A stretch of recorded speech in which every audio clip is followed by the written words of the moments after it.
यह स्टोरी मुस्कान और सौरभ की है। बहुत पहले एक सुंदर लड़की जिसका नाम था मुस्कान, वह एक गांव में रहती थी। उसको एक लड़के से प्यार होता है जिसका नाम था सौरभ। और वह लड़की गरीब थी और लड़का पैसा वाला था। फिर ये दोनों सोचते हैं कि हमें शादी करनी चाहिए। और एक दिन उनकी शादी हो जाती है और बहुत खुश होते हैं। साथ में रहकर हंसते हैं।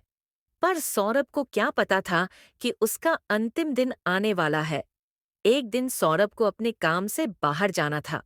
सौरभ को कुछ जरूरी काम होता है, इसलिए वह बाहर जाने के लिए उसे परमिशन लेता है। और मुस्कान उसे रोकती है। बोलती है कि अभी अभी हमारी शादी हुई है और आप इतनी जल्दी चल दिए। मुस्कान की आंखों में आंसू आ जाते हैं।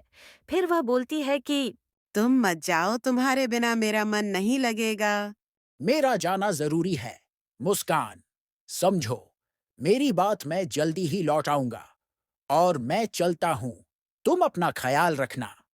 फिर मुस्कान बाजार जाती है और उसे उसका पुराना दोस्त साहिल मिलता है। मुस्कान, तुम तो इतनी बड़ी हो गई हो और तुम्हारी शादी भी हो गई है। चलो घर पर बैठकर बात करते हैं, तुम्हें अपना घर दिखाती हूँ। मैं तुमसे स्कूल टाइम पर प्यार करता था और अभी करता हूँ। अब तुम्हारी शादी हो चुकी है। तुम्हारा पति क्या काम करता है और वो कहाँ है? उससे मुझे भी मिलवाओ। वो अभी जरूरी काम से दूसरे देश गए हुए हैं। मैंने उन्हें रोकने की बहुत कोशिश की, पर वह नहीं रुके, आ जाएंगे तभी मिलवा दूंगी। साहिल, मैं भी तुमसे प्यार करती थी, पर मैंने कभी कहा नहीं। अब मेरी शादी हो चुकी है, क्या तुम मेरे साथ रिलेशनशिप में आओगे? मेरा पति भी घर पर नहीं है। हाँ, क्यों नहीं? हम दोनों ही एक दूसरे से प्यार करते हैं। हम दोनों कहीं दूर जाकर शादी कर लेंगे और तुम्हारा पति भी घर पर नहीं है। सिर्फ हम दोनों ही रहेंगे और अपना लाइफ खुलकर जिएंगे। हाँ, क्यों नहीं साहिल? तुमने सही कहा।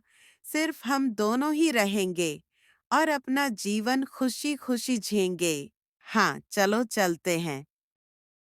सौरभ पीछे से यह सब सुन लेता है और मन ही मन सोचता है कि मेरे जाने के बाद मुस्कान ये सब करेंगी। उसे ये सब सुनने के बाद अपने कानों पर विश्वास नहीं होता।